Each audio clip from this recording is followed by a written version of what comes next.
महाविकास आघाडीचं 17 पैकी 15 विधान परिषदेच्या जागांवरती एकमत झालंय।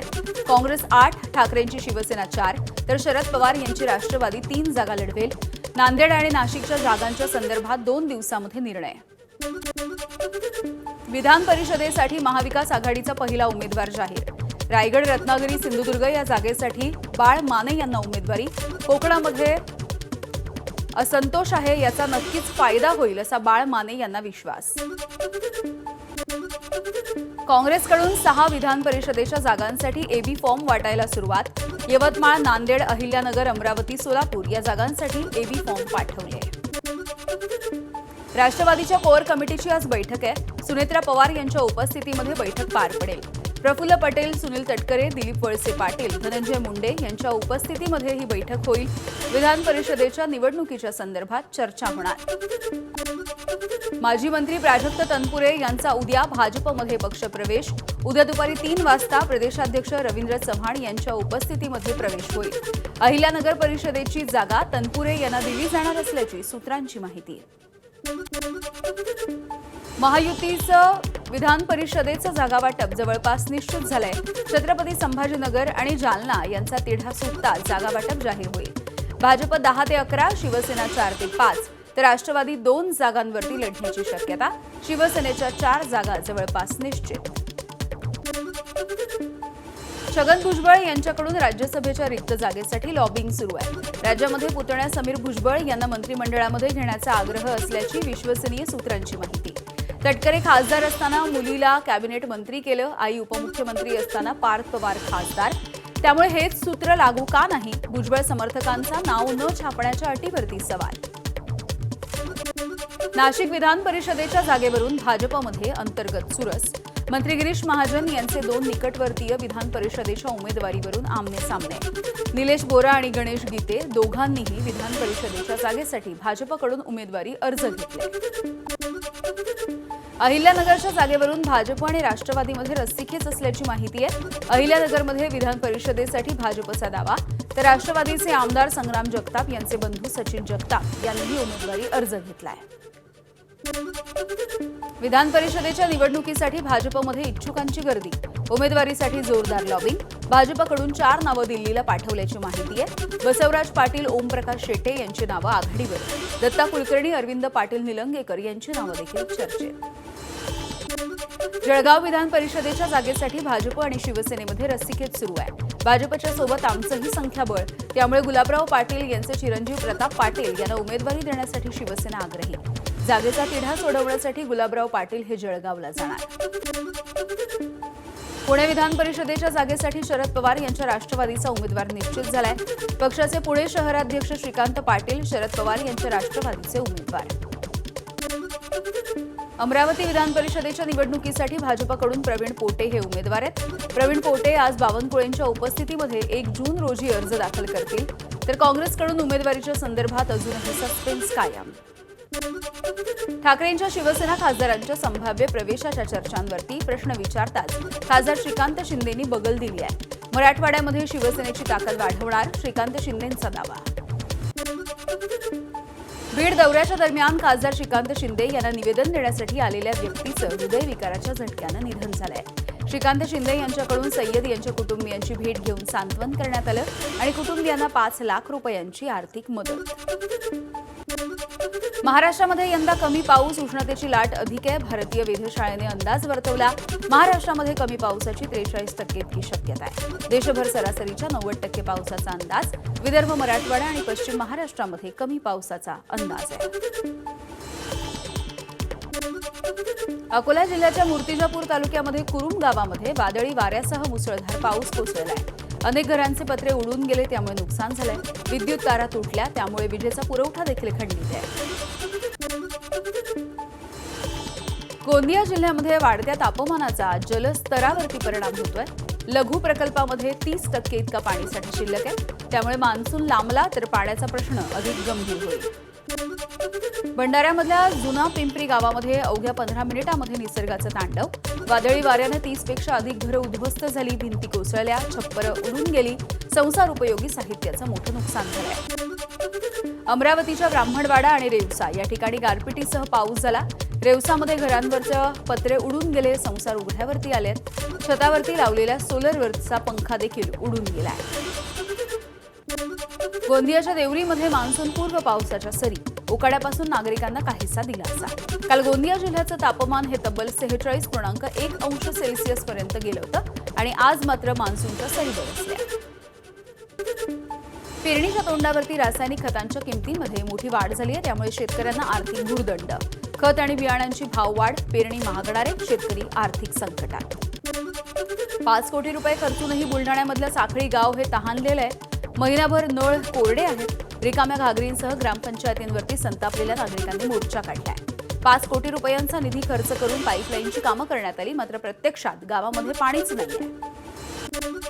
कोल्हापूरच्या इचलकरंजीमध्ये कृष्णा नळ पाणी योजनेला मोठी गळती लागली आहे. शहराच्या पाणी पुरवठ्यावरती या सगळ्याचा परिणाम होतोय. वारंवार पाईपलाईनच्या गळतीमुळे शहरामध्ये 5 दिवसाच्या आड पाणी पुरवठा केला जातो. ऐन उन्हाळ्यामध्ये पाणी वाया चाललंय आणि नागरिकांनी हळहळ व्यक्त केली. परभणीसह राज्यभरामध्ये आपत्ती व्यवस्थापनाची रंगीत तालीम. आपत्तीचा सामना करण्यासाठी व्यवस्थापन सज्ज आहे. मागच्या वर्षीच्या अतिवृष्टी आणि पूर परिस्थितीमुळे राज्यामधल्या अनेक जिल्ह्यांना मोठा फटका बसला होता. 1 जूनपासून राज्यामध्ये पावसाळी मासेमारी बंद राहील. 31 जुलैपर्यंत सागरी क्षेत्रामध्ये यांत्रिक मासेमारीला बंदी राहील. नियमभंग करणाऱ्यांवरती नौका जप्तीसह कठोर कारवाईचा मत्स्योद्योग मंत्री नितेश राणेंचा इशारा. जायकवाडी धरणामध्ये हक्काचं पाणी बीडच्या गेवराई तालुक्यामधील 140 गावांना मिळावं यासाठी शेतकऱ्यांचं आंदोलन. बैलगाडी आणि ट्रॅक्टर घेऊन शेतकऱ्यांचा जिल्हाधिकारी कार्यालयावरती मोर्चा. जळगावमध्ये अखंडित वीज पुरवठ्यासाठी महाविकास आघाडीसाठी आंदोलन. खंडित वीज पुरवठ्यामुळे केळीच्या बागांचं मोठं नुकसान होत असल्याचा शेतकऱ्यांचा आरोप आहे. आंदोलनाच्या दरम्यान एका शेतकऱ्यानं गळफास घेण्याचा प्रयत्न केला. महावितरणच्या कार्यालयामध्ये खळबळ.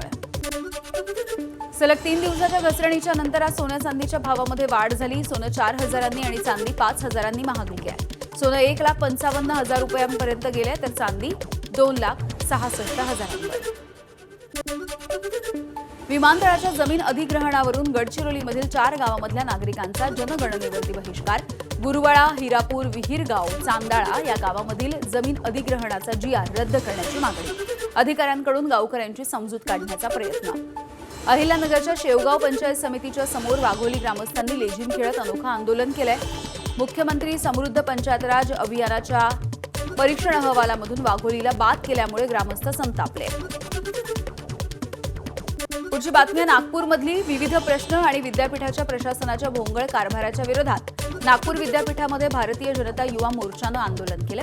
यापूर्वी 2 वेळेला कुलगुरूंना निवेदन सादर करूनही प्रश्न सुटले नसल्यामुळे आज आंदोलन करण्यात आलं. प्रलंबित रेल्वे भरतीसाठी उमेदवारांचं चक्क पिंडदान आंदोलन. जळगावमधल्या उपोषणाकडे दुर्लक्ष केल्यामुळे पिंडदान आंदोलन. 2007 मधल्या रेल्वे भरतीमधील प्रलंबित उमेदवारांचे 5 दिवसांपासून उपोषण सुरू आहे. ड गटामधल्या चतुर्थ श्रेणीमधील उमेदवार हे उपोषण करतायत. भंडाऱ्यामध्ये सीबीएसई बोर्डाच्या भोंगळ कारभाराचा विद्यार्थ्यांना फटका बसलाय. गुणांची पुनर्मूल्यांकन वेबसाईट बंद असल्यामुळे विद्यार्थ्यांना मनस्ताप. विद्यार्थ्यांना उत्तरपत्रिकांची फोटोकॉपी मिळालेली नसून पुनर्मूल्यांकनाची प्रक्रिया देखील रखडली आहे. सांगलीमध्ये घरगुती LPG सिलेंडरमध्ये पाणी असल्याची तक्रार. संबंधित गॅस एजन्सी चालकांची चौकशी करण्याची मागणी. मुंबईला डेंग्यू मलेरियाचा विळखा. 32 लाख घरांच्या तपासणीच्या दरम्यान 37,000 ठिकाणी एडिस एनेफिलिस या डासांची उच्छाद बघायला मिळते. पावसाळ्याच्या तोंडावरती मुंबईकरांसाठी डेंग्यू आणि मलेरियाचा रेड अलर्ट आहे. मुंबईमध्ये म्हाडाच्या 2,500 घरांसाठी 93,441 जणांचे अर्ज आलेत. विक्रोळीच्या कन्नमवार नगर प्रकल्पामधल्या सदनिकांना नागरिकांनी प्रतिसाद दिला आहे. एसी लोकलच्या प्रवासी संख्येमध्ये 12% वाढ झाली. 5 महिन्यामध्ये 1.5 कोटी जणांनी हा प्रवास केलाय. वाढत्या उष्णतेमुळे वातानुकूलित उपनगरी रेल्वे गाड्यांकडे प्रवाशांचा कल. विठ्ठल मंदिरामध्ये भाविकांच्या निवाऱ्यासाठी उभारलं अनोखं छत. विठ्ठलाकडून रुक्मिणी मातेच्या मंदिराकडे जाताना भाविकांना आता ऊन आणि पावसापासून निवारा. त्र्यंबकेश्वर मंदिरामध्ये VIP संस्कृतीला फाटा देत थेट गर्भगृहाच्या दरवाजापर्यंत जाण्यासाठी 2,500 रुपयांची तात्काळ दर्शन व्यवस्था सुरू. दर्शनाच्या नावाखाली भाविकांची आर्थिक लूट करणाऱ्या टोळीला या अधिकृत देणगी पावती पद्धतीमुळे आता पायबंद लागणार आहे. सोलापूरमधल्या सलगर वस्ती परिसरामध्ये झाडांची कत्तल करणाऱ्या आरोपीवरती कठोर कारवाई होणार आहे. सोलापूर महानगरपालिका आयुक्त डॉक्टर सचिन ओंबासे यांची माहिती. बिल्डरकडून 118 झाडांची कत्तल केल्याचं समोर आलंय.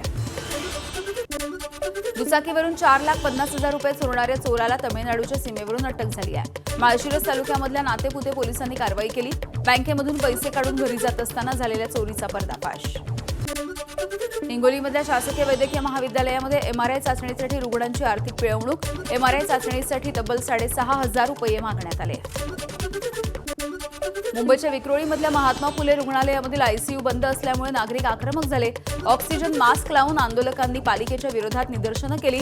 बंद असणारा आयसीयू तात्काळ सुरू करण्याची विक्रोळीकरांची मागणी. पंढरपूर मंगळवेढा रस्त्यावरती अपघात झालाय. पोलीस व्हॅन, दुचाकी आणि कारची धडक झालेली आहे. या अपघातामध्ये 2 जण गंभीररित्या जखमी झाले. व्हॉट्सअप कॉलवरून न्यायाधीशांच्या पत्नीची ऑनलाईन फसवणूक. ऑफिसर कोड टाकताच खातं रिकामं झालंय. सायबर गुन्हेगारांनी 1,82,000 रुपयांचा गंडा घातला. वसईमधला हा धक्कादायक प्रकार आहे. लंडनमधल्या व्हिक्टोरिया अँड अल्बर्ट या संग्रहालयामधून महाराष्ट्रामध्ये 3 वर्षांच्या करारावरती आणण्यात आलेली वाघनखं लवकरच मुंबईकरांना बघता येणार आहेत. नोव्हेंबरपासून छत्रपती शिवाजी महाराज वस्तू संग्रहालयामध्ये ही प्रदर्शनासाठी ठेवली जातील. भारताचा मसाला चहा हा जगामध्ये नंबर 1 ठरलाय. टेस्ट ॲटलास यांनी 100 चहांची यादी जाहीर केली. पहिल्या 50 चहांमध्ये भारताच्या 6 चहांचा समावेश आहे. दार्जिलिंग चहा 6व्या क्रमांकावरती, आसामचा चहा 13व्या, तर केरळचा सुलेमानी चहा हा 39व्या क्रमांकावर. आणि विरोधी पक्षनेते राहुल गांधींनी रिक्षा चालकांच्या सोबत संवाद साधला. दिल्लीमधल्या बंगाली मार्केटमध्ये रिक्षा चालकांच्या सोबत जेवण केलं आणि राहुल गांधींनी त्यांच्या समस्या देखील जाणून घेतल्या.